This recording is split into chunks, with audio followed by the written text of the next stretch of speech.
What is going on, everybody? Welcome back to the Phaithful Phanatics Show. We are live here on a Victory Monday, streaming to you through DSM-Media's Philadelphia YouTube channel, as well as the DSM Twitter page. So, guys, do yourself a favor, do us a favor. Make sure to check us out on Twitter first, at DSM_media is where you can find us. Make sure to hit that follow button. And then, of course, if you want to be interactive throughout today's show or any of our live streams, make sure to check out the YouTube channel specifically, like you can see popped up on your screen here. It's in the link tree in our bio on X. Make sure to subscribe, share it, like it, whatever you got to do to continue to help us grow. The Birds bounce back after losing 2 straight to the Broncos and the New York Giants with a 28-22 victory in Minnesota against Carson Wentz. That Jalen Hurts fella, it's pretty good, Scotty. Hey, Kevin Patullo, when you get the ball to number 11 and to number 6, good things can happen. And the passing game was on fire yesterday. We have a lot to get into within this game, within this matchup, and how to continue to move forward in a positive direction. The NBA also returns to action tomorrow night with our Sixers returning to the floor against the Celtics on Wednesday night to kick off the 2025-2026 season. We're going to talk excitement level. We're going to talk expectations. We're going to talk rotations, injuries, everything for kind of a season kind of preview / kickoff show on this Monday, man. But happy to be here. And what's going on? Yeah, man. Happy Monday. We're in a lot better mood this week, obviously, given the Eagles winning. And yeah, the Sixers, they don't start tomorrow, but the NBA season starts tomorrow. And then they obviously tip off for the first time regular season, I believe, on Wednesday. So obviously we're super excited for their season to kick off, given seeing Embiid last week. We'll obviously get into that. But yeah, man, I'm happy to be here on a Victory Monday. It's been a while. So we cherished this game, man. We were spoiled for a little bit. Going undefeated to start the season, obviously the big run we had last year, winning the Super Bowl, and we were a little spoiled. We had to learn two in a row to learn some humbleness, right? So we needed humbled real quick, but I'm happy to be here. Yeah, we were forced to take a look in the mirror, Scotty, and look within and just how spoiled's, I think, the correct term, right? When you win 20 of 21 or 21 of 22 straight games that Jalen Hurts, starts and finishes dating back to last year, and they don't look great, but they're beating excellent playoff competition teams through the first 4 weeks, and we're on top of the mountain still. If you want to be the king, you got to beat the king, and the Eagles hadn't lost up to this point. And then not only do they lose, they lose at home to the Broncos, who obviously we saw the comeback yesterday, 33 points in the fourth quarter, which was insane against the Giants. But then you lose to the Giants by 17. You get doubled up on a short weekend. Man, we are quickly sliding downhill down this cliff. And they bounced back in a big way yesterday, man. I'll throw it to you first, Scotty. What do you have to say about number one's performance yesterday afternoon? A.J. Brown, Devontae Smith, Kevin Patullo. I mean, play action from under center, 79 yards down the field to Devontae Smith. Oh, my goodness. That's a thing. You can do that. You can throw the ball from under center. It's amazing. No, I came away from this game. I wrote these takeaways down, man. Hurts is still him. Obviously, he goes out there. He finds ways to win. Got everybody involved as much as they wanted yesterday. Fed Smitty and AJ. They were full. Their tummies were full yesterday after that game, brother. Both of them going over 100. Obviously, Smitty having a career day, and Hurts just looking poised. Obviously, out there running the offense, maneuvering the offense, pointing AJ where to go, getting the ball to the right places, and just making big play after big play in this game. The other takeaway, man, Patullo, he's still got some work to do. He still kind of stinks. Learning that Smitty had to call out the play action pass, that's a detractor. It's a detractor from Patullo because he had to be told. I hope as we move forward, your wide receiver doesn't have to tell you what play to call to get that. It shouldn't be that difficult, right? It's not rocket science. It's not brain surgery of how to get these guys the ball. But I'll give him some grace as well. We do forget this guy's learning how to call plays. It's actually not Kevin Patullo's fault that he got rewarded this job. So I'm giving him a little bit of grace. Yes, he did. Whoever called that play at that time, if it was Smitty, if it was Jalen, if it was Kevin Patullo, getting the right plays out there in the second half that let those plays happen for those receivers is what we wanted to see. So while I still think Patullo stinks, I think it was a step in the right direction, to be fair. For sure. Overall, well, go ahead. No. Go ahead. No, I was just going to say, overall, I think we just really need to survive, get through this Giants game, right, this upcoming week, get to the bye week, man, because the offensive line, it is driving me a little nuts with the way they're performing. But overall, Jalen, he did have time to throw yesterday, to be fair to them. It's just the run blocking, man, that is just – when I see Saquon run into a wall of five motherfuckers, man, that shit just pisses me off. Yeah. So there were still some moments in the game where I'm like ripping my hair out because we simply can't run the football right now. It is starting to bother me for sure. But and I think that's also a Kevin Patullo thing, right? Like don't get me wrong, tip your cap to the progress that it seems like the passing game made. He allowed, Jalen to push the ball down the field. I don't know about the 4th down touchdown on the opening drive. Jalen wave into AJ mid play, which the communication mid play between those two, and to Jalen's credit, is incredible. But was that a Kevin Patullo opportunity there play wise, or was that just off script? I'm out of the pocket, I see one-on-one and push it down the sideline, right? But if your takeaway from yesterday's game was that Kevin Patullo doesn't stink, it's equivalent to watching the Dallas Cowboys defense yesterday and thinking they have turned things around. And now this defense and all their problems are solved after 1 week, right? It's the same thing. So no, you have to give credit. You have to give some credit to Kevin Patullo.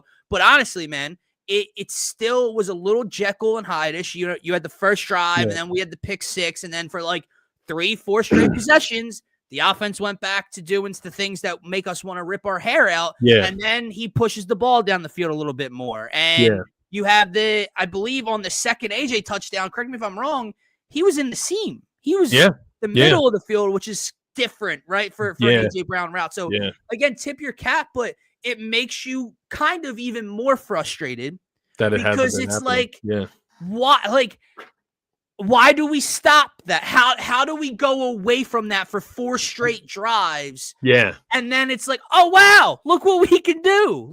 Because when we went up 14-3, right? And this drive, I feel like it got swept under the rug immediately after that Makuba interception, right? And then they get the ball with pristine field position.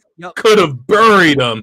They go 3 and out, man. And that possession, those 3 plays were fucking horrible. Absolutely. And it felt like from that moment through the end of the first half was fucking miserable. Hell, exactly.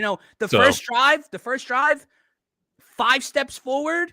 The rest of the first half, 8 steps backwards. And we're in that Jekyll and Hyde game of drive to drive. What OC am I going to get? Again, how much is it Jalen? How much is it pre-snap, stuff like that? But, you mentioned the running game, and we'll get to that negative in a few moments. I don't want to touch too much on it. But, Saquon, 44 carries, under 2.5 yards per carry yesterday, to kind of discredit Kevin Patullo a little bit. Shane Half pointed out on Twitter earlier, I believe it was the first or second snap after Brett Toth comes in for Cam Jurgens. You call a run play where you need your center to get to the second level, and Saquon runs into a wall, like you mentioned. Shane Half broke down. I didn't see that video. Interesting. It's, you know what I mean? It's like knowing your personnel, knowing what. Okay, Cam's out. I probably shouldn't call this, right? The intelligence or lack thereof that we talk about. So while it was a great passing day for this Eagles offense and Jalen Hurts, and it had some positives when it comes to the offensive coordinator, you still sit there and you're like, man, just too many opportunities leaving the door open for this Minnesota team if you just would have stepped on their throat. The other thing I want to throw to you, man, is obviously a lot of conversation, being sparked because of him, about him, and that is AJ Brown, right? And this passing game specifically. 4 receptions yesterday. Yeah. And all 4 of them were game breaking and game changing. Yeah. I can tell 2 touchdowns, one first drive, 4th down, touchdown. Other one to put us back up by double digits. What was that? Late in the 3rd quarter, early on, middle of the 4th quarter area. So he had those 2. He had the game ender down the side, down the left boundary, and he had comeback. He had the comeback route, I believe, on 3rd down with Jalen rolling out to his huge right first down down. the sideline. Because I think that was right after the Vikings scored again, right? Yeah, yeah. So only 4 catches, all 4 of them equally as humongous and as important and as game-changing as you could ask for. And then Smitty, 9 catches on 11 targets, the 79-yarder was absolutely phenomenal yesterday, man. But, we got to talk a little bit about Jalen Hurts specifically because it was a masterclass. And this is what I mean. Perfect rating. Literally. This is what I mean when we go week to week and people question him. I can listen to the questions about the passing game, but people automatically take the passing game issues and throw the weight and throw all of those issues on the shoulders of number 1. Yeah. No. This is what I mean when I say I've seen that dude do these types of things. I've yet to see the guy who has to put them in positions and call plays do these types of things. 19. Do you understand how crazy it is to throw for 326 yards on only 23 attempts? Yeah, 19 throws. Yeah. 19 326 on 19 completions, 23 attempts. He had a perfect passer rating. They say you can't throw down the field. Can't throw down the field. God, it's so dumb, man. I got some numbers for you before I throw it back to you, all right? Yeah, Jalen Hurts on 3rd and 4th down yesterday. This is all by Jeff Kerr. 7 for 8, $145, a tutty, no turnovers, a perfect passer rating. Clutch. Most career games with 300-plus pass yards, 3+ passing touchdowns, and 0 INTs in Eagles history. McNabb, 7. Cunningham, 3. Jalen Hurts right in the middle with 5. And he's been here for a cup of coffee compared to Donovan McNabb and one of the Eagles all-time greats and legends that people kind of compare when you're talking Mount Rushmore's in Eagles history to Randall Cunningham. Jalen Hurts in his last 5 games, 68% completion percentage, over 1,200 yards, 11 touchdowns, 1 interception, 115 passer rating. And then this is by Brendan Deeg. Jalen Hurts under center play action passes against the Vikings. 4 for 4, $121, and a tutty. Those numbers, I think, tell you something, Scotty. You know what they tell me? It's that guy could throw the football. And that guy is not the issue. Yeah. And has never been the issue when the offense goes into slow motion.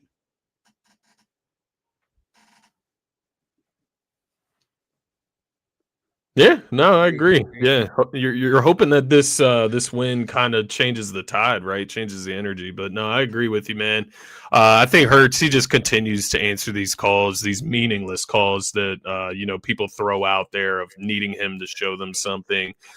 He did. He went out there and he led them to a victory. You don't win that game if Jalen Hurts isn't your quarterback, because some of those throws, I mean, the one to AJ on the comeback route, that clutch throw, Hurts gets out of the pocket, like, I don't know how, right? Like, there's only a few quarterbacks that can literally do that.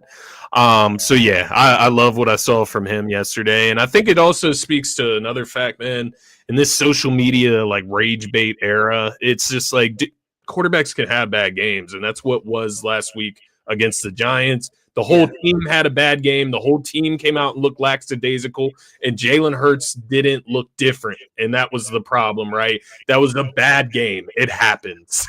Like, I just think that we just get so, like, hot take-ish after these one-game examples. It's just ridiculous. But to your point, he comes out, and he literally has a perfect rating. He's perfect. He's the only one that's done that this year. So for as well as Dak Prescott is playing, right? Dak Prescott is playing out of his mind. I'm not denying that. Yeah. He's not had a perfect rating this season. Patrick Mahomes, MVP leader right now, probably, right? He hasn't had a perfect rating this season. So man, you don't hear anyone talk about You know what I mean? Like, we can do this. I can paint this picture that Hurts is the best quarterback. Yeah. I can do that with the. You know what's funny about that, bro? I'm I'm not gonna sit here and pound the drum for Jalen Hurts to be in the MVP conversation because, quite frankly, I really don't care. I don't give a damn what people have to think about this quarterback anymore because I kind of have started to lose my mind as if like my two eyeballs and someone else's two eyeballs aren't watching and experiencing the same thing, right? Like they're seeing a completely different story.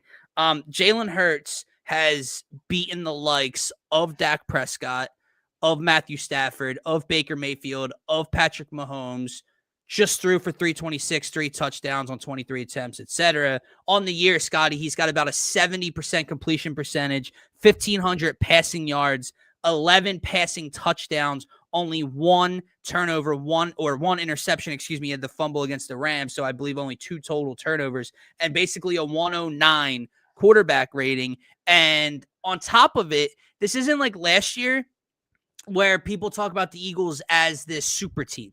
Because as people so kindly keep pointing out, all the flaws that this Eagles team has, even though they're 5-2 and have beaten all the teams I just listed and all those quarterbacks, you know, the defensive issues and the pass rush issues and the run stopping issues and cornerback too. And offensively, their offensive line doesn't look the same and they're beat up. And, A.J. Brown wants out because the passing game. And, Saquon can't run for over 50 yards in a game this season. But all of that, but Jalen's not making a difference into them being 5-2. So what is it? They're either the same super team you claimed them to be last year, and he's just a byproduct of the system,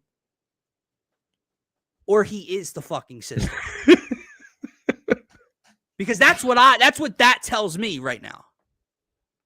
It's interesting, man. It's interesting. No, I do agree. It can't be both ways anymore, Scotty. It cannot be both ways. Are the Eagles a super team? Oh, no, they have all these flaws. Saquon's not carrying them. AJ's unhappy. The passing game stinks. Okay, then explain to me those numbers and the win-loss record.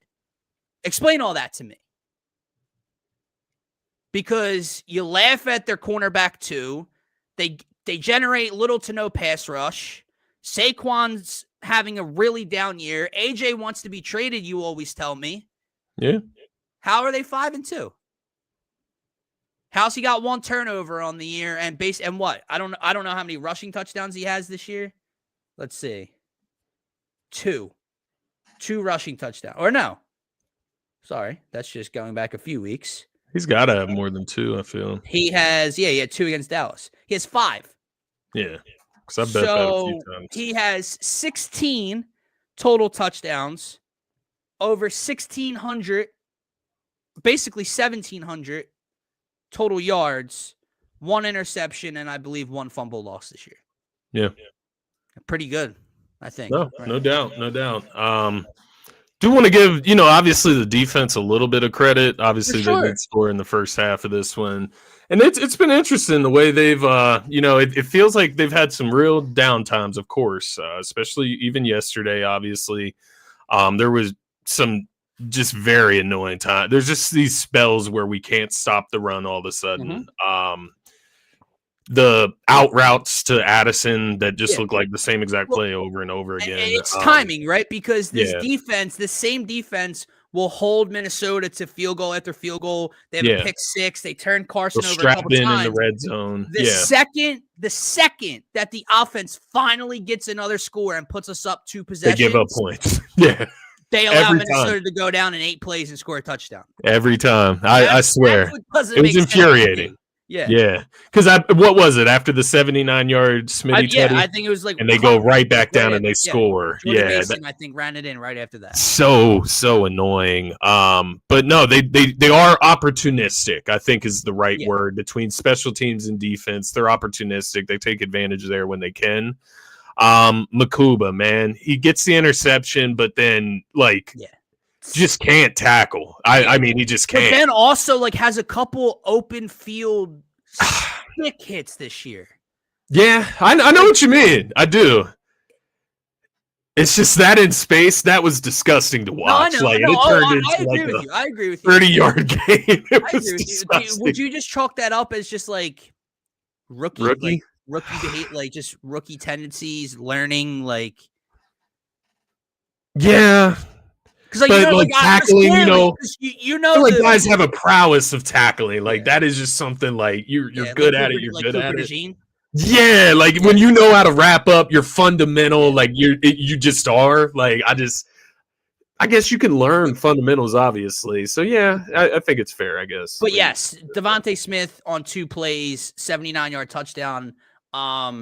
At the 8:07 mark, and then less than basically 4.5 minutes later, Jordan Mason 1-yard rushing touchdown on 8 plays, 60-yard drive. Like that's what just doesn't make sense to me. No pass rush at times, man, which is just infuriating as well. They're gonna have to add someone. Obviously, you'll get Nolan Smith back at some point. I did see the rumor from Bill Colarulo that BG is gonna sign this week. Yeah.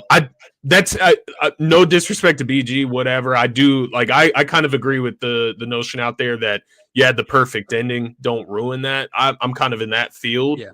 But either way, it's like I'll welcome BG back. That's sure. fine. It's just not going to fix the issue. Like I completely agree.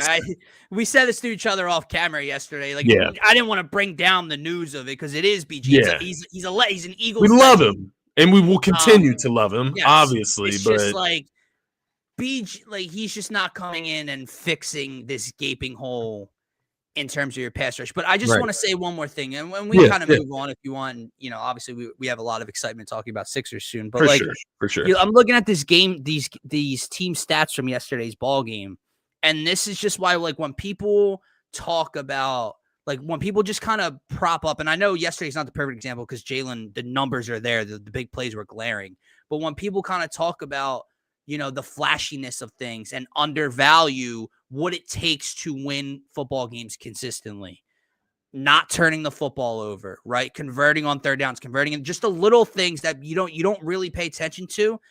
The Eagles were outpossessed by basically 7 minutes yesterday by Minnesota. Yeah. Minnesota had 8 more first downs in this game. They had over 25 more total yards than the Eagles in this game. 2 turnovers to 0. Yep. To be fair, I don't know what Jalen Hurts is doing if Jalen Carter is ramming him in his fucking chest. No. I agree. Yeah. I don't know what's happening if that happens, but no, I'm joking. It's more props to Jalen Carter than anything. But this is where, like, my own fan base, like, honestly, like, has me feeling like crazy sometimes because we came away from the Giants game, Scotty. What did everyone talk about? That interception can't happen. I understand in the moment they're driving, they're trying to come back. It's a bad Giants team. It's a big reason they lost that game. He has 1 interception in 7 weeks. Yeah. Going back to last year, I couldn't even tell you when he threw an interception pre-Super Bowl because he had the one in the Super Bowl. The man doesn't turn the ball. He doesn't throw the ball to the other team. But the one time he did this year, oh my God, you would have thought the season was over. Yeah, no. Mind-boggling. And I don't want to. It's a happy show. I'm not trying to argue today. But it's a little convenient that some of the most negative MFers I know on our channel aren't here tonight. Yeah, it is interesting. It is interesting. They're not here. Humper, Martian, if you're out there, we miss you. Also, did you see what your boy Howard Eskin tweeted back at somebody? No, I didn't. He put out this clip of Jalen answering a question yesterday after the game, and then was basically praising him for his play yesterday, which is cool. And someone quote tweeted or commented on the post and said, "Man, you literally just said 3 days ago that Tanner McKee should be starting," and that was before the game, Terry. You're talking about after that, Terry. I'll get to you in 1 second. Terry's sitting there silently hating. Yeah. Hate watching. And then Howard responded and said, "I never said he should be starting." And then someone pulled up the clip where he literally did, mother sucker. You definitely did that. Say that, Howard. He's the best quarterback on the team. No, that is very, very Terry, funny. Let me address Terry real quick. You're right. But he's not. She's not wrong. But we were not on last Friday because of the Eagles. I was forced to watch Orion Kirkering that same night. end my Phillies Make season the in one of error the of his life. craziest ways ever. Piled on to the Eagles' loss. I needed a day, Terry. I needed a moment. All right. You know, No. I needed a moment. If the Eagles had just lost to the Giants, we would have been here on Friday. Embarrassed, but been here.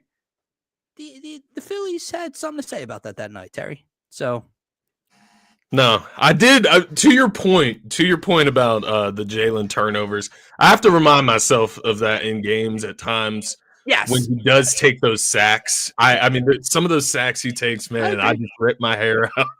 But it's like, would you rather him take the sack or run around with one hand on the ball and potentially lose the ball? It's living to play another down, which, God, I think we had a quarterback who I loved, by the way, a few years ago. I think he played on the other team yesterday that did that very thing we're talking about.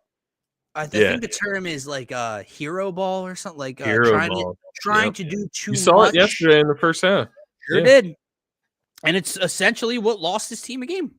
Yeah, because other than those two possessions, I mean, they were pretty solid offensively, like moving the ball. And they were 1 for 6 in the red zone, and that's again, tip your cap to Vic and the Eagles defense. But you had the snap over his head early in the game that took them back, and there were a few things. So, like on that notion, right? On that notion, the Hawkinson drop in the end zone, the Hawkinson drop, the miss on the first drive to I forget who was coming out of the backfield, but somebody was wide open. If he just hits him instead of throwing it behind him, it's a touchdown probably. There were a lot of instances like that where we could have been in a lot different type of game. Yeah. So how does it leave you feeling overall as we kind of move forward and head to the Giants game, but more importantly for me, man, head to the bye week, because I think we do need it. Even Saquon's looking beat up out there. He's, having a hard time. Mind you, he's getting fucking rocked in the backfield, dude. Like, I mean, the one at the end of the game where they ran him out there after he was already injured, I was just like, man, does he deserve that? The thing, I think, look, this team, great win. And it makes me feel even more confident in the way that they did it and the way we saw Jalen and AJ and Smitty do their thing yesterday. But then you take a step back as well and say that this team has elaborate while I continue speaking. Elaborate, Martian. Because this team does have flaws. Yeah. They're just not the flaws that everyone keeps pounding the table for. Right. Cornerback 2 is a fucking issue. Right. Pass rush for a majority of the games are issues. Yeah. Our offensive line. Last year, one of the things that made Saquon so excellent and explosive was yardage prior to contact. The holes, like the Red Sea just parting before someone even gets a fingertip on his shoulder pad. And this year, like yesterday specifically, man, like you're pointing out, he's getting wrecked in the backfield. Yeah. Martian, man, I addressed you a couple minutes ago. I don't know what your deal is. Oh, 7 lives. Like we're playing like the Jets. I love, bro. I do. I love you, and I love you tuning in every day. What are you talking about? What have you been on lately, man? You've gotten so negative. Like yesterday's game specifically, because like everyone's been so mad about the passing game. The dude literally has a perfect passer rating, 326 yards. Right. Is Jalen Hurts on 0-7 vibes? Like, yeah. See, summarizing my feelings on that specific message. Yeah. Well, then I feel bad. I can tell, right? I can tell. I feel bad for it. Just cheer up, man. We were with you. Like, we've discussed the concerns, we've discussed the imbalances, but I mean, it was a pretty fun highlight reel. I mean, they quite literally did not trail for a single second yesterday. And that was like, this all gets swept under the rug. That was the number 2 pass defense in the NFL going into that game yesterday. One more thing I was going to say before he commented that was, like, again, to just continue to, like, give props to the passing attack to Jalen and those receivers is like, man, that is an excellent Brian Flores defense, and specifically pass defense, and the pressures they'll dial up and the different looks they give you. The rush and Jalen, both pre-snap and during plays, they absolutely torched them. Isaiah Rodgers got lit the fuck up yesterday. Rodgers is somebody that everybody's been, marking as the free agent signing of the offseason. I mean, AJ put him in a goddamn blender yesterday. So Yeah. Yeah, there we go, There Mark. you go. You fooled us. You There fooled you us. go. Shame on me. Let's see how happy he is about the team we're about to get into. He's just in time, man. We're about to talk some Yes, 76. sir. Yes, sir. Hoodie back on. We're feeling good, man. Like I'm ready. I'm ready, bro. Where are those colors proud, Scotty? Because last year, that is the thing about that Sixers team, man. By like New Year's Eve last year, we were maybe a little bit further because the Christmas Day game in Boston was just a week before that, and we were praising Caleb Martin hype and company and after that game. So that's how you use Caleb Martin. Yeah, somewhere in January when the Sixers really took a nosedive is, you felt embarrassed to put on your Sixers hoodie. We stopped covering them, man, which is a first for our show. Simply.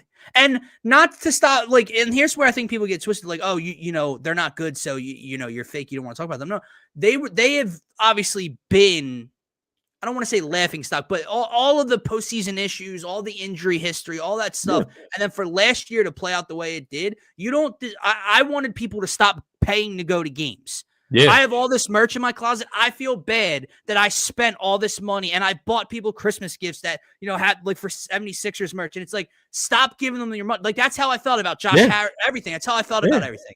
I'm not going to be sitting here talking about Gerard Butler or Jared Butler, the guard. I'm just not going to be doing Dalton that. Dropping 30 on a random Tuesday night. Dalton, oh my God, please. Yeah. No more Jeff Dalton minutes. However, with that said, we are here, man. I'm back. Yes, sir. Back. I know I don't have it on now. You beat me to the punch. I had this downstairs that threw it over the cutoff to come on here. But the merch will be coming back out on Wednesday, brother. Yeah, I know. I got to get me a new jersey, man. I really do. That is one thing I did not do last year either. I did not purchase a jersey for the first time in a while. I know we got to get this posted on the socials where more people can see it. I know not a lot of people are in here, but Martian, you'll be entered, brother. You're already subscribed. But if you want to share the news to kick off the 2025-2026 Sixers campaign, subscribe to the YouTube channel and be entered for a chance to win one of the throwback alternate black unis in a giveaway by Scotty and myself from DSM. We'll run it through the first week or two of the season. Subscriber count climbs, comment on a live stream, comment on a video, and we'll get you entered. Spread the word.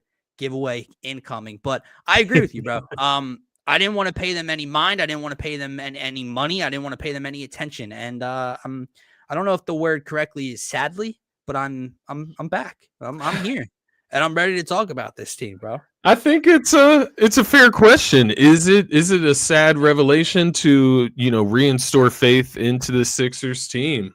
How confident are you feeling going into this season? Just to start the conversation, man, before we get into rosters and what the rotation is going to look like today. But where's your confidence level in this unit, this core, right? This core of the Sixers team, and kind of moving into this season, obviously looking at the landscape of the Eastern Conference as well. Yeah, what's that old saying? Fool me once, shame on you. Fool me twice, shame on me. I don't know what number fool me I'm on. But wherever I'm very confident in the Sixers team. Now, again, we can always throw in the caveat. That's one thing I'm going to try to not say on the show, and I'm going to try not to say all year long. This is a phrase I want thrown out of mine and your vocabulary for the show, Scotty. I want it thrown out if Joel Embiid stays healthy. If Paul George is obviously more so JoJo, but you can throw Paul George in there as well because that's it. That's what this all depends on. Yeah. Everyone knows. Got to manifest. I don't have to keep saying it, so I want that thrown out of conversations when we talk about the Sixers because, if Joel Embiid's not healthy, the season's over, right? With that said, I'm looking at VJ Edgecombe, who hasn't even gotten that three ball to the level, we quite wanted at yet. I'm looking at Quentin Grimes, possibly starting to start the year, maybe coming off the bench when, McCain and PG get healthy. I'm looking at a Jared McCain coming off of those 3-point shooting numbers from last year. I'm looking at the cutters, the 3-point shooting. I'm looking at the gravity Joel Embiid's going to provide for this team, Scotty. And I'm wondering how you defend it.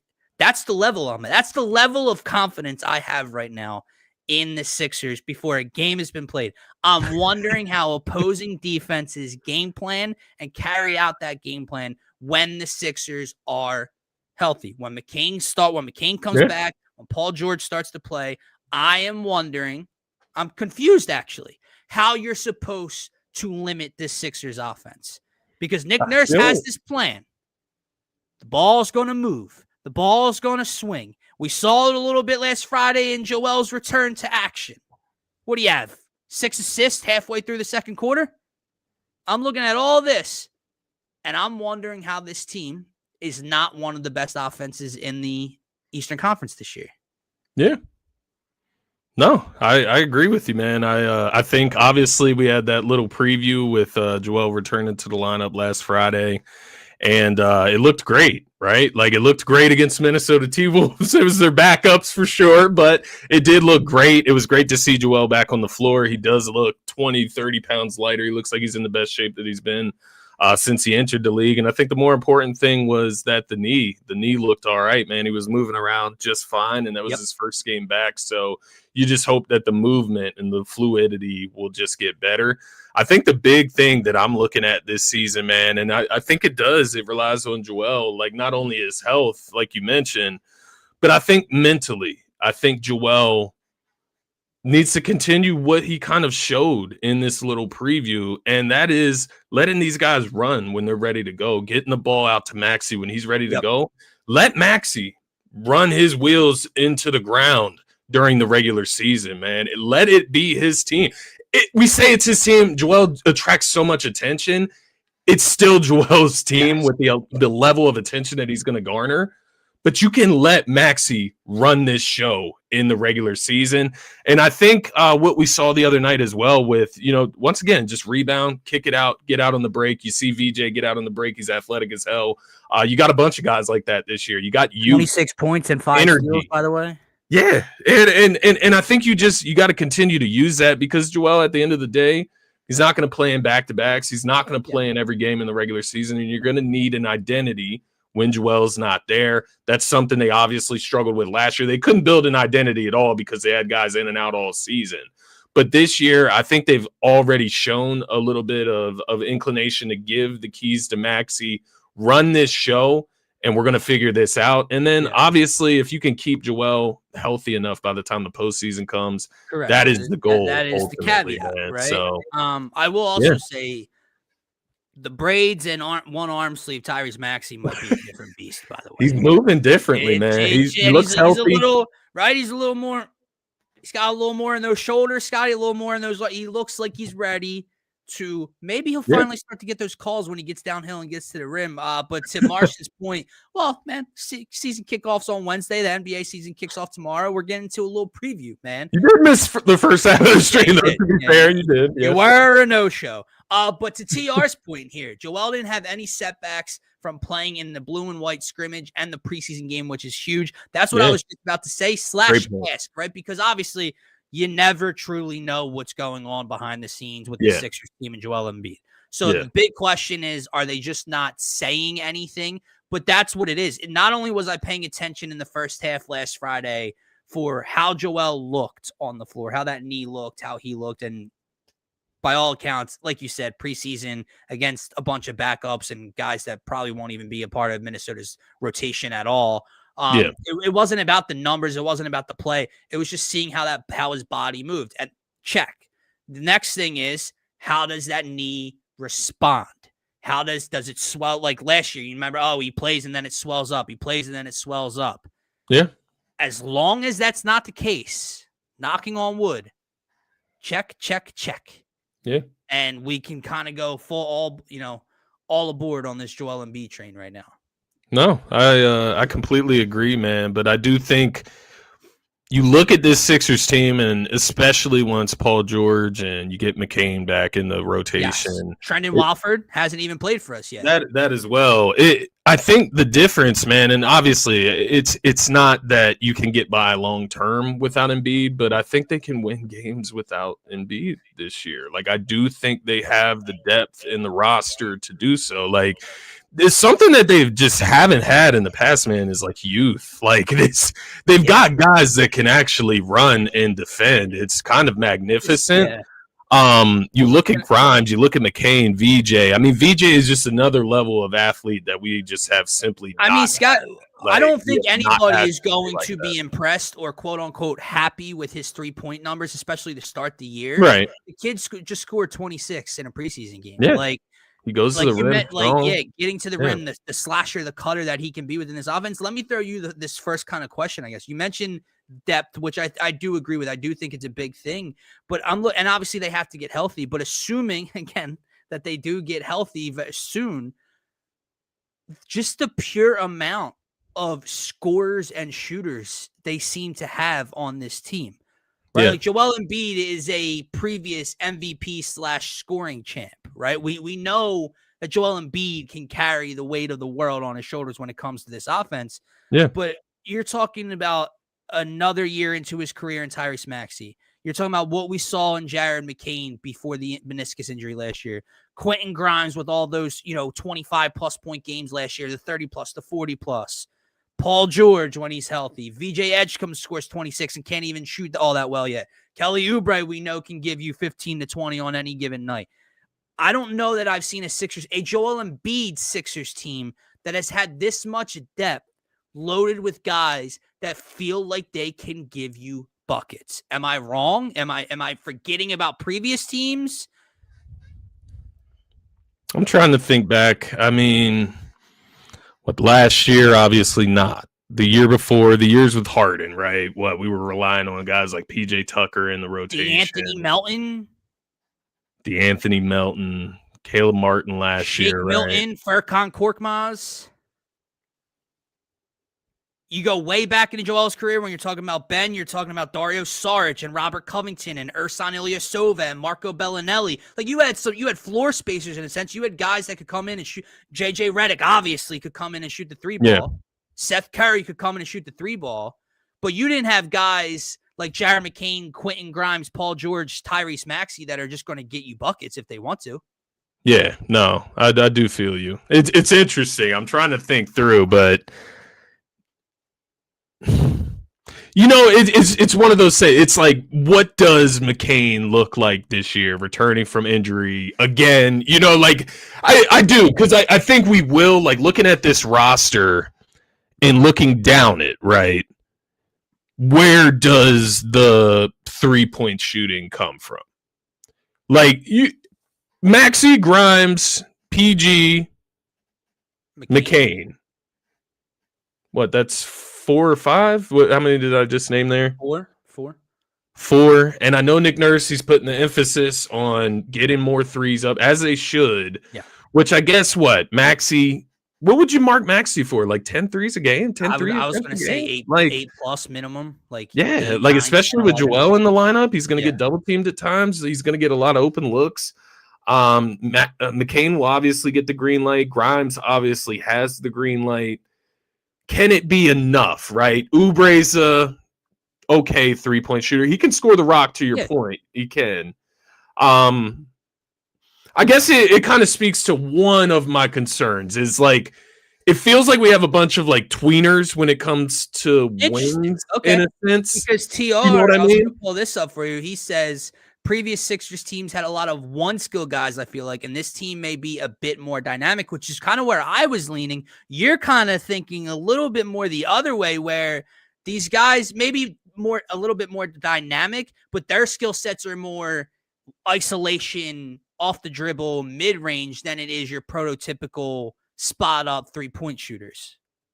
It's not that. It is kind of, I guess you guys are kind of looking at it as a positive, and I'm kind of looking at it with concern. And the only reason I say that is because who is a true power forward on the team? Like a true power forward. I don't know. You know what I mean? I don't really know. Like Trent Watford, maybe. Right. Is he? Like Paul George will probably start at power PG's more of a forward? small forward, no? Who? PG. PG? Like in reality and like throughout time, yes. Like PG is a wing, right? But like how many like true wings do you have in a sense? Wings, I guess Kelly, Oubre, PG, Edwards, PG. Edwards, Watford. How big is VJ? VJ's he's listed at what, 6'4"? 6'4". You could run. I feel like you could run him as like a small wing, like a small. That's and honestly, that's where I would have him to start. I feel like you could. Yeah, 3-guard lineup. Yeah. Have Grimes start, Maxey, VJ, Oubre, and then Embiid. Because the lineup on Friday was Bona at the power forward. Which, if you can take the reason I'm open to it is because it takes that rebounding angst off Embiid. It takes that like go up and shot block. He doesn't have to do that. Yeah, Bona's going to do all of that dirty stuff for him. Yeah. So it's almost like Embiid's playing the power forward in a sense. How much of it too, like especially with the injuries to a Paul George and a Trendon Watford right now, how much is very dependent? I know you don't want to be simply reactionary. You want to kind of dictate things, but how much like on a Wednesday night against Boston would it matter what they're running out there, right? Because you can't run a Dembona and Embiid out there together if they're going 4 wings and a center, or your 2 guards, 2 wings and a center. Like obviously, like you kind of want to be the team in dictating, things, but it's like, right? Why would I start? But like, it's not like Al Horford and Luke Kornet are starting next to each other anymore. Like, did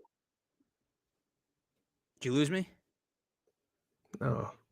Can you hear me? Yeah.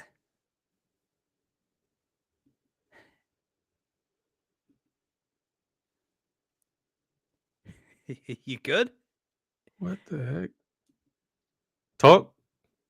You hear me? No. Can the comments hear me? Someone let me know if you guys can hear me. I saw your face and I was like, something can't be right. TR. Okay. Martian, I can hear you now. Yeah. No, it wasn't you. It wasn't you. It was some type of FaceTime call was coming through the MacBook. That's why. Yeah, it's switching me to the AirPods downstairs. Yeah. What were we just talking about? It completely slipped my mind, man. Dictate, like Wednesday night, for example, not dictating, but kind of being reactionary. But that's what I would do, right? Like if Boston's going to come out and start 2 bigs, 2 6'10", 6'11", a 7-footer and a 6'10" guy, then yeah, maybe you can react with a Bona at a 4. But if they're not going to do that, if they come out and it's Jesus, what Drew? Is it Drew White? I know Jaylen Brown just hurt his hamstring, assuming he's good to go. No, Drew went back to Portland, actually. Oh, that's right. Yeah. They got Anthony Simons. Correct. Derek White, definitely. Mm-hmm. As long JB, Simons, if he's healthy. Jaylen Brown. Let's just take a look at the roster. I'm looking at it right now. Can I tell you something? I forgot they got rid of. Where's Porzingis now, too? He's in Atlanta. That's right. Dude, can I say something that's going to come off as probably very stupid in a few weeks? What's up? I don't give a fuck about the Celtics team, bro. Their centers. Here's their centers. Power forward / centers. Sam Hauser. The dude, Keita, what was he, 80? He wore 88 for him last year. Yeah. Blocker. Keita. Luka Garza. Xavier Tillman. Chris Boucher. They still have a Baylor Shireman at the small foot. Bro, this team.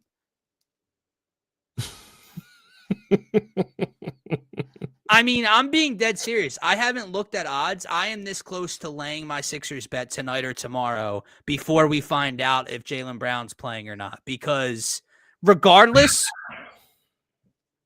give me the Sixers. But I don't know. I don't know. Maybe I'm being silly to the Derek Whites and the Peyton Pritchards of the world. The only thing that holds me back is Boston being Boston, I guess. Do you know what I mean? Yeah, but like I would system. maybe feel a little bit more that way. Like if Tatum was good to go, and it's still Tatum and Brown and Derek White. Like you're talking about Jaylen Brown having to be the number one if he even plays, because he did just pull up on that hammy on the preseason game.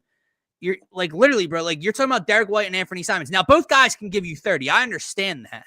Yeah, Peyton Pritchard can give you 30. Sure. Sixth man of the year. I'll take my chances. I'll take my chances.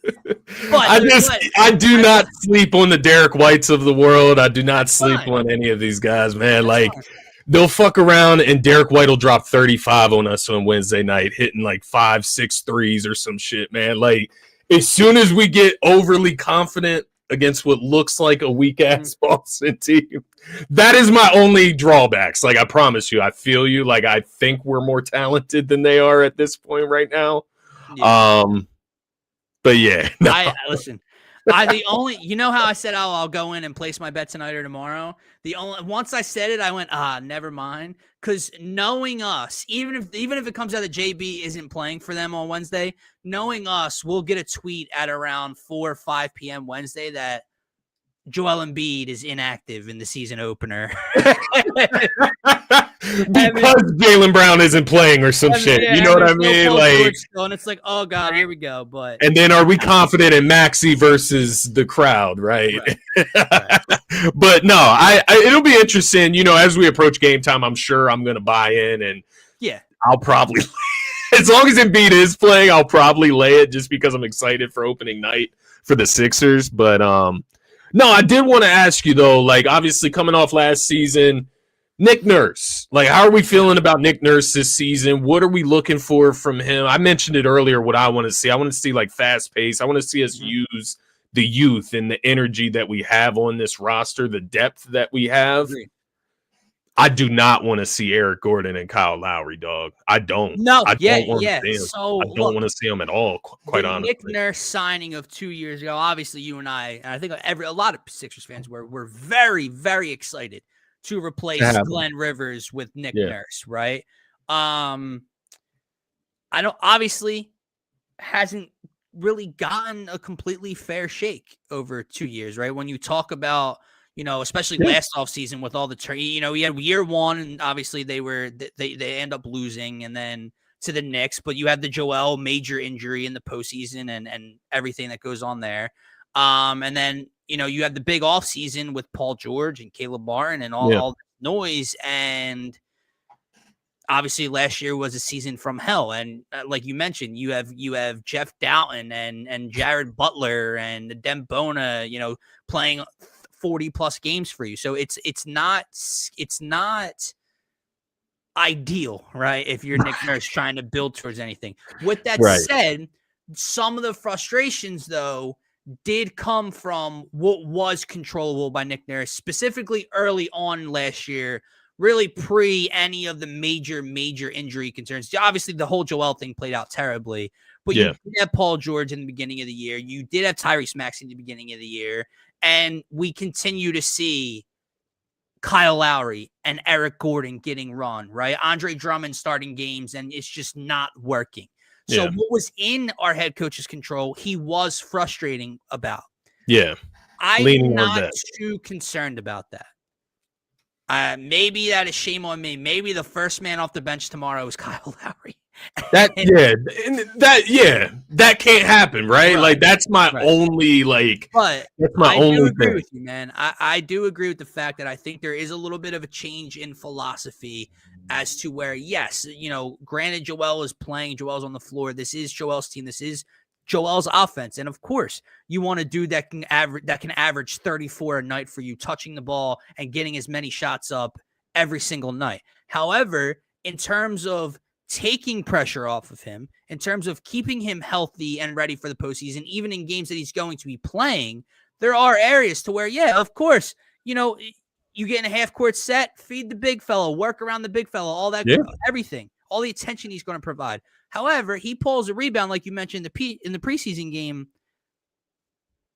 Yeah, change that philosophy, bro. Get out, get active, be athletic, use the youth. VJ, Yeah, Grimes, Maxi, Oubre. These guys can get out and run and take pressure off of yeah, Joel and Joel's body on every single possession. So yeah, I do think there is a little bit of a changing of the philosophy within this team. You know, he sounds very open to the 3 guard type of yeah. lineups. He's talking about, you know, ball movement in the half court and how it's going to touch a lot of different people's hands and it's going to be different than in years past. We're just going to find out if it's true or not. Yeah, no, I completely agree. And to your point about Embiid, man, I think that is like it looked like he is going in that direction with the way he played in that preseason. It's a preseason game, so you take it with a grain of salt, of course. But I think one thing Embiid could learn, or that he may already be learning, he's definitely gotten better as a passer over the last few years, but passing is easier than scoring yourself. And you think about Jokic, right? Like, this is a big guy out in Denver running up and down that floor. Like, how does he play so much? Like, because he only goes out and scores 30 plus when he feels he needs to, when his team needs that, right? Yeah. Embiid doesn't have to do that every game. Finding the open man is actually much easier than dribbling less in. taxing on your body. You're taking less contact down the block over and over again. Yeah. He's just making his life easier. He's learning the game. It's not that the way he was playing before was just terrible. It's not like that. He's just learning the game. He's getting better as far as being a teammate and finding the open man. And he just looks so fluid. It looked like he didn't miss like time with these guys when he stepped back into the squad on Friday, which is it was just great to see. I know he'll find his footing and we'll still see that approaching 30 point per game type of player. I have no doubt in that. It's just like you said, man, it's just growth as a team. Maxi playing with him all these years. I think these guys can play off each other better, but to Nick Nurse specifically, it feels like a changing of a guard. He's vocally said, I want to shoot more threes. And it's something that should have been done years ago, quite honestly, because it's just the way the NBA is trending, man. Teams get up threes, and if you're not getting up as many threes as them, you're not going to be able to keep up. If the Sixers can add that around Embiid, it's going to be unstoppable. Yeah. It will. It'll just come down to health. And like you said, we need to manifest positivity. Because like that's just I'm just tired of talking about it, man. And of course, like if it happens again for the umpteenth time, year after year, it's gonna be really depressing, man. It's going to be very depressing. And then we're going to be right back in the, why do I even care? We'll be numb. Why do I get my hopes up? After depression, numb.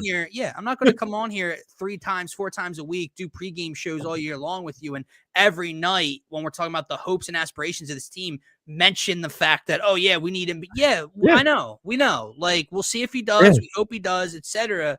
Trendon Watford, I'm on ESPN on their depth chart right now because he's listed as day-to-day. Obviously, it doesn't seem like PG is trending towards playing, but 5 hours ago, per Keith Pompey, Watford hamstring practiced Monday.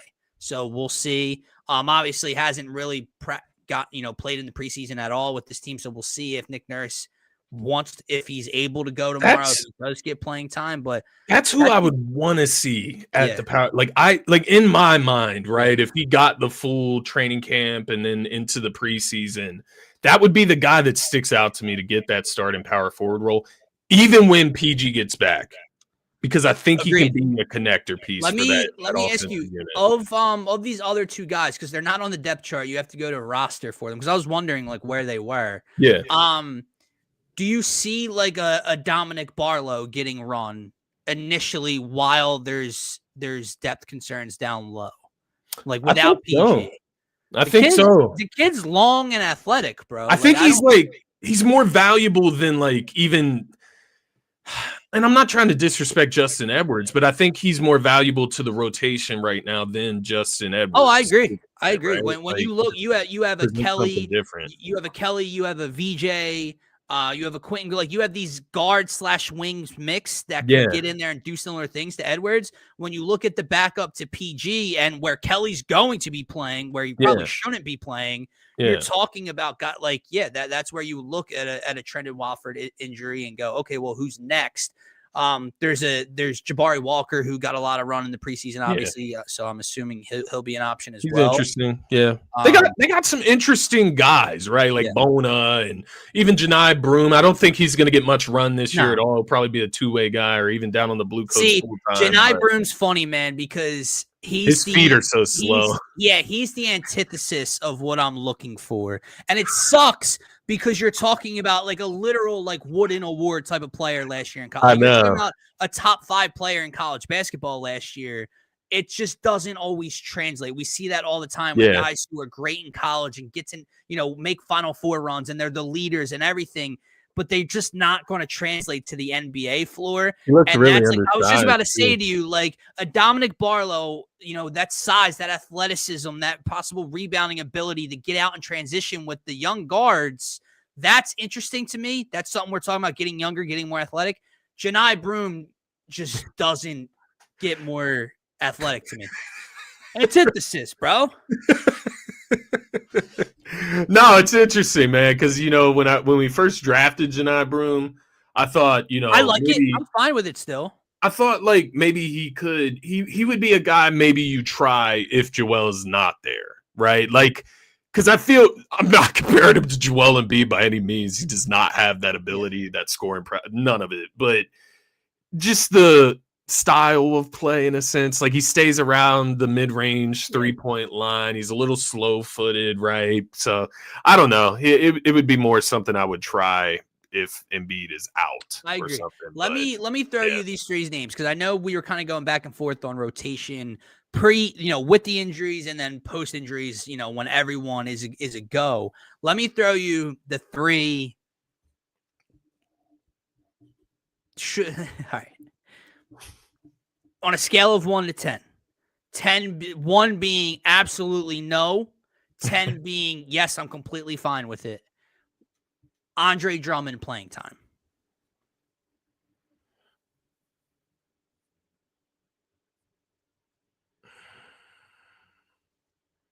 I would put it at like a 5. Okay.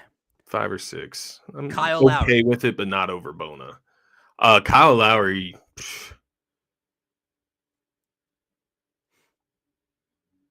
Trying to think, like, while McCain's out, right? Yes. Grimes, VJ, Maxey. You kind of need one more guard to rotate in there, but if the 4 guards are healthy, no. Okay. So 4 guards healthy, 1 or 2 with McCain out, 4. Yeah. 5? Yeah. All right, Eric Gordon.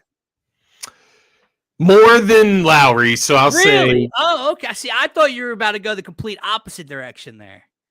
Let me think that through, though. Let me think this through, actually, because Lowry presents ball handler, right? Like, Gordon where Eric Gordon presents jumpers. Yeah. So, because who is the backup ball handler? Like, this is something we are like not really addressing in the reality. Like, VJ bringing the ball up. It's fine on like an off night, maybe where you want to like develop him, but like that's why, bro. I'm regularly no. Kyle Lowry's going to come off the bench pretty early tomorrow. I'm seeing it now. I already know it, bro. You have the relationship there. You have the trust factor when it comes to Nurse, the belief when it comes to Nurse, and because you're not going to see Hunter Salas, No, it's not. Especially with McCain being out, VJ being the rookie. Quentin, sure. But if you're talking, first of all, not just to mention that, you're talking about 2 guys that are probably starting alongside Maxey tomorrow. Right. So unless you get real creative with how you're alternating those guys post-tip, Kyle Lowry's getting run, brother. Gonna have Oubre out there bringing the ball up anyway. Like, oh, God. But I was going to say something about Oubre. I do think when everybody's healthy, he's a quality piece. When everybody's not healthy, he becomes inefficient and not quality piece. All right, so let me ask you this question, right? Yeah. So right now, I think we're in agreement from Wednesday night when that lineup drops on social media. Are we both kind of thinking / hoping it is Maxey, Grimes, VJ, Kelly, Joel? If Watford's not playing, like if Watford, PG, and McCain are all out.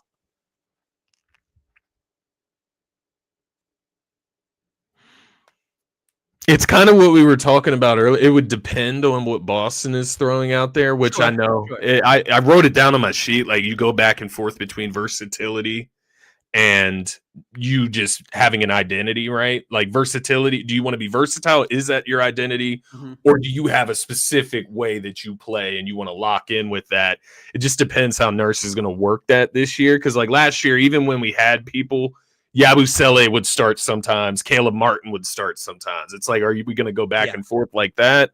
Because I would not be surprised if he throws Bona out there. If it's Keita and I can't even remember the other guy that danced. Well, right now, like Sam Hauser is listed as their 4. Okay, so yeah, I would go with Oubre at the 4 and then, VJ Grimes.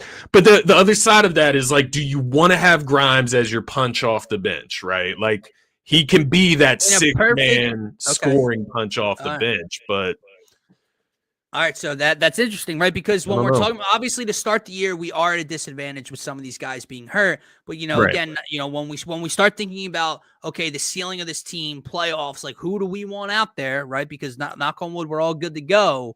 What are you looking at? Because you mentioned Grimes there, so I do agree in a sense. Like that is a guy you could point to coming off the bench as a 6-man type bucket getter. But I was thinking like Kelly when we were just talking about Kelly being better off the bench in his Sixers tenure than he necessarily is starting between Maxey and Embiid and these other scorers, where he's now a 4th or 5th option. What are you hoping for when they're healthy? So let's lock in Tyrese at the 1, Joel at the 5, PG at the 4, or would you move PG to the 3, Watford at the 4? We just have to see Watford first before you can, because he missed training camp and preseason. He doesn't get the benefit of doubt to just go to starter when he comes back. You know what I mean? He's got to earn that.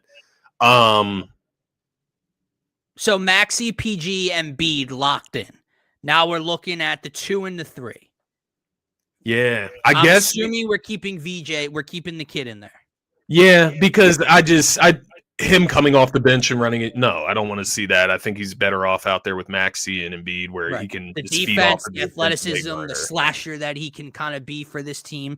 All right, so now with that said, right, you mentioned 3-point shooting earlier, right? VJ not probably going to provide that like we would like to see. Maxey obviously can. PG obviously can. What are you doing with that other spot? Are you giving it to a Kelly who, again, can shoot the 3, not his specialty? Are you starting McCain? Are you starting Quentin Grimes? What are you doing when they're fully healthy? If I'm being completely honest, I didn't even give thought to starting McCain or Grimes. And it's from a defensive standpoint because of their lack of length, I guess you could say. So in my head, I had either Maxey. No, I had Maxey, VJ, Oubre, PG, Embiid with the idea that McCain and Grimes, they come off the bench, they get the ultimate green light. They get to come off and have free will at shooting, get in their buckets however they want. Now, the only thing that I kind of see where you're coming from in a sense is Are like they a little redundant to each other? A little overlapping. Yeah, where Oubre might look better with a Grimes or a McCain, right? And I think if I'm leaning one way or another, it would be Grimes to start rather than McCain. I just like McCain off the bench. Smaller guard. I think he's even like, in my mind, he's smaller than Grimes. Maybe I'm incorrect in that thinking, but I do don't agree. know. Like I feel that way. Yeah. Him and Maxey are like the same. They're like the little guys for me. But Jared McCain is listing at 6'3", 195. Quentin Grimes is listing at 6'4", 210. So he's a little bit 15 pounds and an inch or two on Jared McCain. So yeah, I agree.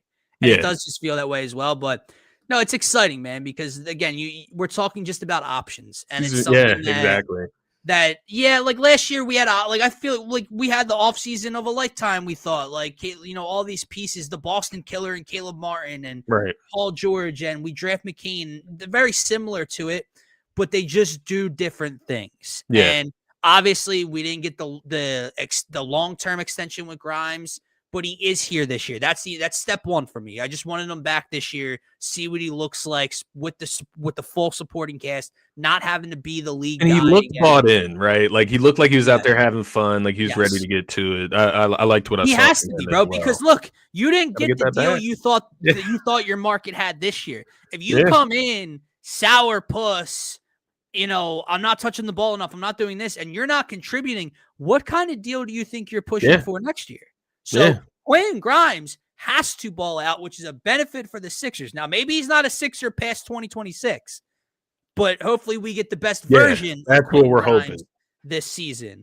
Let me ask you though, like as I'm thinking here, man, like is VJ locked in to start? Is he? I know in preseason he started every game, like he played heavy minutes.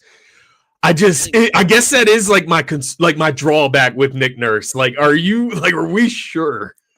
I think he is. I like think Wednesday night he's coming out starting. You had it Friday. You had it Friday night, right? Because you had Maxey and Joel in this game. Lowry didn't play though. Yeah, he wasn't suited up, man. Yeah. Let me put it that way. It is like I do not want to see that. No, and he pulled out, right? Started. Like 26 points, 6 boards or something, 5 steals. No reason. Like, the steals specifically, defense, like that's what you need. I would say he is as close to locked in as anything. It is funny because there is the whole, we're sitting here kind of forgetting about Kyle Lowry and pushing him down the depth chart. And we don't know if Nick Nurse just has it in his mind that he's in the same boat as like Paul George, Joel Embiid, Tyrese Maxey, to where he's just locked in and doesn't need to play in the preseason, and he's older, and we're just going to get him in from day one. And look, man, then I will be severely frustrated with the head coach at that point in time. So we'll see. We'll see what direction he goes.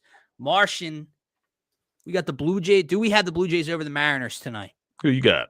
No, I have the Mariners in 7. It's been a very weird series, excuse me. Mariners took the first 2 in Toronto. Toronto responded with the first 2 in Seattle. Seattle goes up 3-2. We go back to Toronto. Toronto wins game 6. Here we go. I believe, who's on the mound tonight? George Kirby? Is it Logan Gilbert? I have not even. It is so good. My Wi-Fi just doesn't want to help me out here. Sorry. Trying to make this quick. It is George Kirby who got rocked before. But I'll say this. I'll take the upside of George Kirby. I know it's in Toronto. It's a game 7. He's young. We'll see what happens. I'll take his upside over Shane Bieber pitching to this lineup for a second time. I believe he gave up a 2 or 3 run home run in the first inning last time out and then struck out like 10, 9 dudes. It was super annoying because we had the over in that game. Yeah, I don't think you get that version of Shane Bieber again in this moment. I will take the Mariners lineup and the upside of Kirby over this Blue Jays lineup and the upside or the downside, I guess I should say, of a Shane Bieber. It's just funny, man. I look at this Toronto lineup, and I know we'll hop off here in a second. It's been over an hour and 10 minutes, but it's what frustrates me about the Phillies. It simply does. I look at this Toronto lineup, and Springer has been there, done that, right? And he's been excellent this series. And Vladimir Guerrero Jr. is doing exactly times 1,000 what you would hope for and expect out of your guy, out of your dude, out of your Bryce Harper, right? Like what they're getting is their Ohtani, it's their Mookie, it's everything. And he has been unfucking believable. Can I just read the names of the rest of their lineup? Lucas in the 2-hole hitting 255. Alejandro Kirk is hitting 5th, which he hit 282 this year. He's fine, but chubby little catcher. Dalton Varsho hitting 238 this year. Ernie Clement. Barger's hitting 243 this year. Isaiah Kiner Falefa, the former Pirate and Yankee who bounces all around. Andres Gimenez is hitting 210. This lineup is not good. And they're a game away on their home turf from going to the World Series. They won the American League East. Shane Bieber is starting this game for them.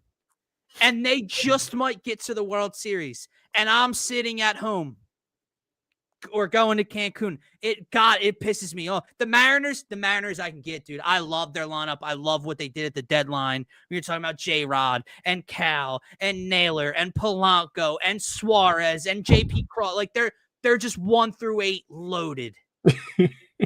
The Blue Jays, dog. Just name value. God, it pisses me off, dude. It pisses me off. They're doing this without Bo Bichette. It should piss you off. It should. That's it should. Rant. We haven't even spoken about what Dave Dombrowski came out and said in the season-ending press conference. We will save that for another day, I guess. But hey, the Flyers continue to win games, Scotty, and they should have won another game last weekend. So the boys in orange and black might be back. Just might be buzzing right now. Guys, that is going to do it for this Monday edition, this Victory Monday edition of the Phaithful Phanatics Show. We will be live Wednesday night. Could potentially just be a pregame live Sixers-Celtics night for us. And then obviously Friday we'll be back breaking down that game and getting into the weekend ahead. Martian wants a watch party. I'll give you this. We will discuss it amongst ourselves and see how we're feeling. Maybe it won't be a this watch game. Party for what? For this game? Nah. Maybe no. it won't be. Maybe like a random Tuesday against the Hornets.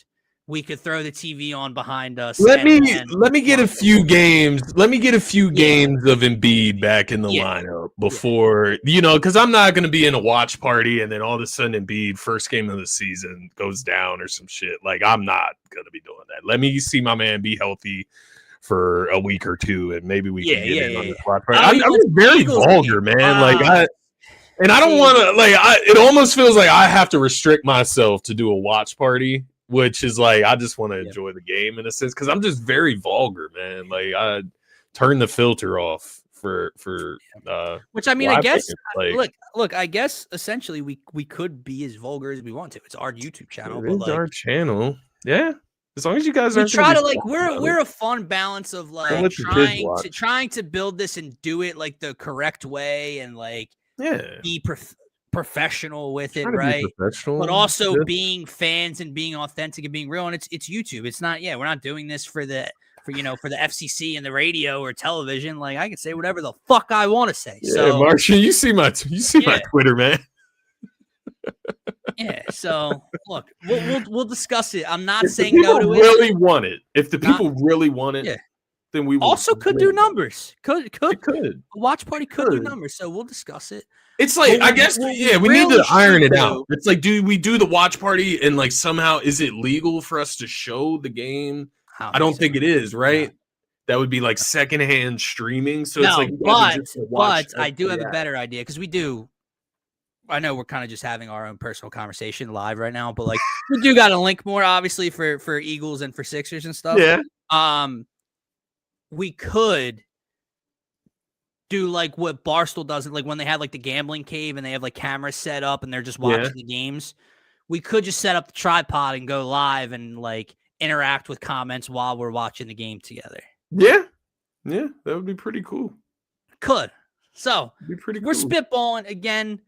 Sixers throwback black uni giveaway. You have to be subscribed to the channel. If you're already subscribed, comment on this video, comment on one of our live streams, and we will get you entered to win it. Share it because we want to boost the numbers. I love you guys. I love you, Martian. I love TR. But if we gain 1 subscriber over the next 2 weeks, I ain't buying you a fucking jersey. So let's get that subscriber count up. We're going to get it posted to all our socials and see if we continue to grow the family and the following here from the Phaithful Phanatics. So for myself, for Scotty, for DSM, tap the fuck in. We'll talk to you guys on Wednesday. Go Birds and go Sixers. We do. We love y'all. Peace. Go Birds. Go